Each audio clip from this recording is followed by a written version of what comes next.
Hey everyone, welcome back to the channel. I'm Doug, the retirement guy with all the monthly ETFs, bringing you another look at an income-focused ETFs.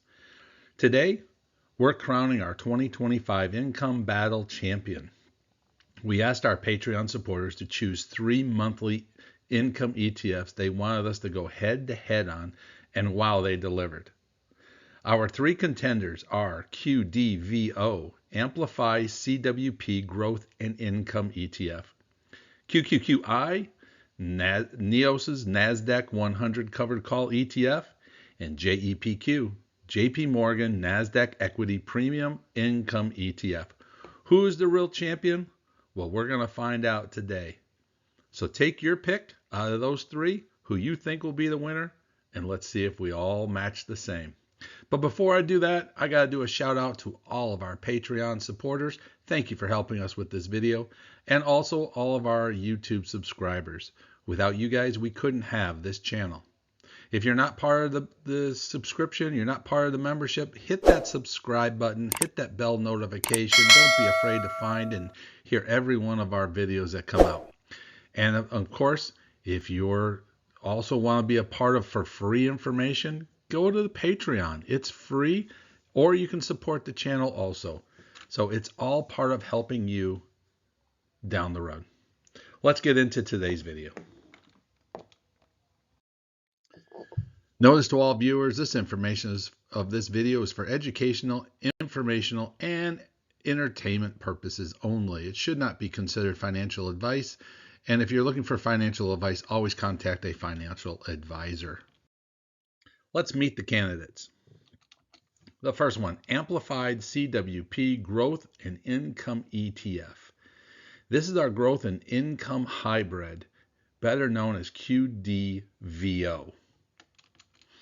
Our next one's going to be the NEOS Nasdaq 100 High Income. We call it the Income Maximizer, QQQI.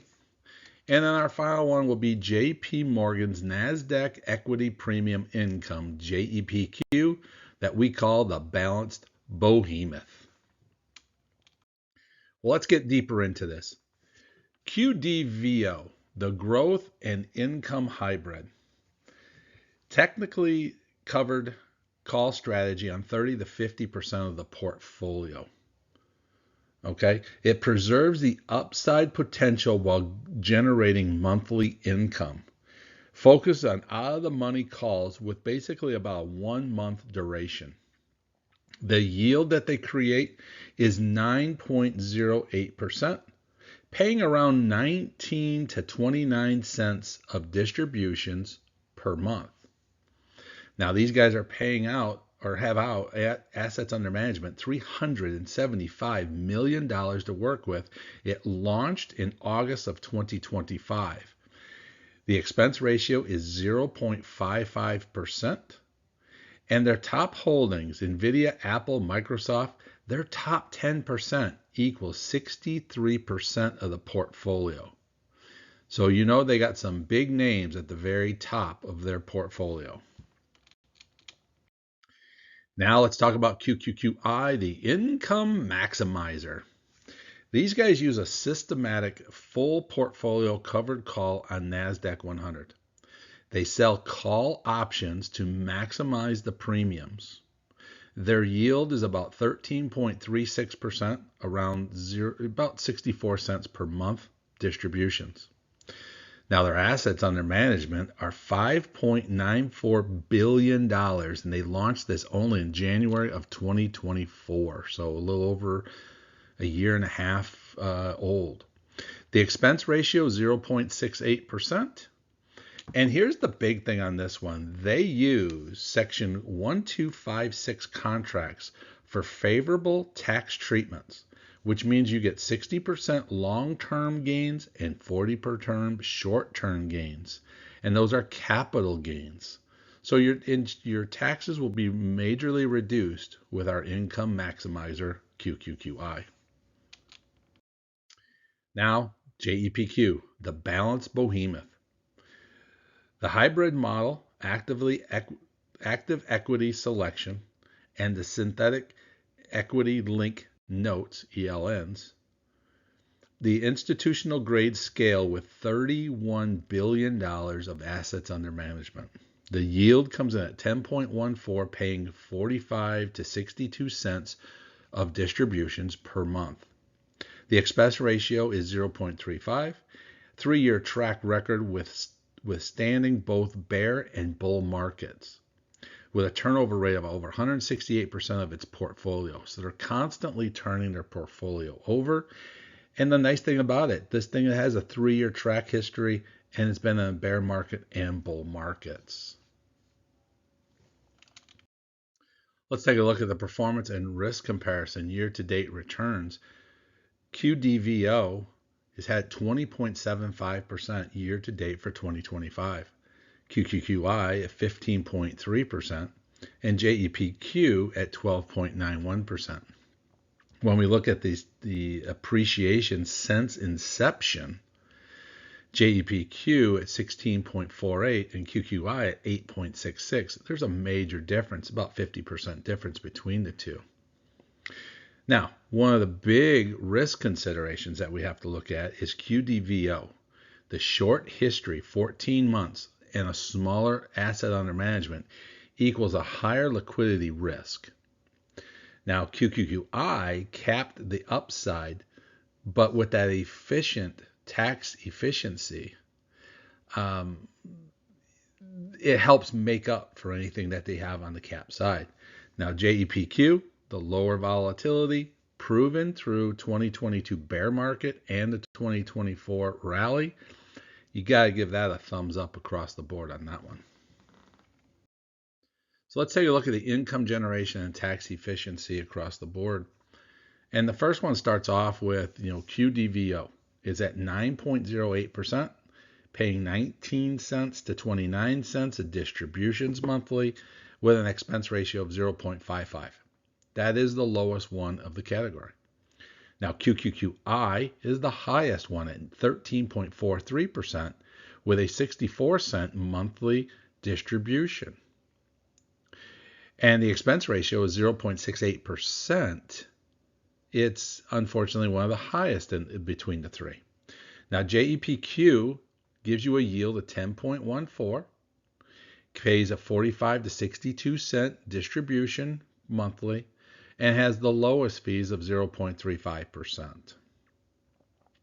Now, when you take a look at the tax efficiency, we got to remember QQQI uses Section 1256 contracts for superior tax efficiency. Now, the distribution consistency, QQQI is the highest and most consistent monthly distribution available. JEPQ is moderate distribution frequency with a balanced approach, and QDVO gives you a distribution frequency, but remember, they're trying to gain growth over income.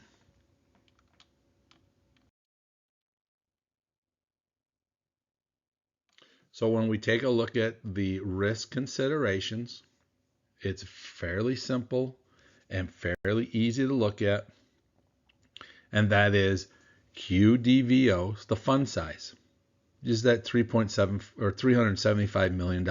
It makes it vulnerable to liquidity issues. The concentrated risk of only having their top 10 holdings hold up 63% of their creating sector exposure. And of course, only a track history of only 14 months.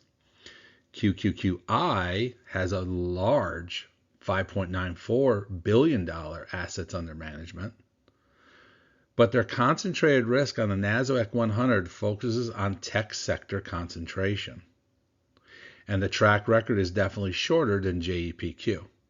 So JEPQ has the $31 billion assets under management, has a concentrated risk with doing over 168% turnover rate annually, and has that positive track history of over 3 years. So the winners by investment profile, total return. The winner is QDVO. With with the 20.75 year-to-date total return up to October 25th and the 27 to 28 annualized return since inception, QDVO is ideal for those anticipating continued tech strength and valuable technical flexibility in covered call strategies. Now, if you're looking for maximum income, QQQI is the player. He is the winner with 13.43% yield with approximately 64 cents monthly distribution. It uses the Section 1256 contracts for tax efficiency, and it's unbeatable tax efficient for taxable accounts. It caps the upside potential for giving you the maximum amount of income. And then when we look at balance and stability, JEPQ wins this one. It has that 10.14 yield, which is basically was right in the middle, with a solid price appreciation. 16.48% price appreciation since inception. Now that thing you have to remember is over 3 years in that making. The lowest expense ratio of all three, and over 3 years, the track history across the market conditions. So who should choose which one? QDVO is great for investors seeking growth and income. QQQI is perfect for maximizing income seekers and tax efficiency. And JEPQ is the balanced approach for stable and moderate yield, and it has a proven history. So the final verdict? Well, realistically, there's no single winner. The best ETF is the one that matches your investment goals the best. For growth and income, that's QDVO. For pure income, QQQI. And for a balanced and stable effect is JEPQ. Personally, I lean towards QQQI because I'm all about income, income, income. I want that big income across the board. But I'd like to know which one fits your portfolio the best. Let me know in the comments below. Thank you for watching.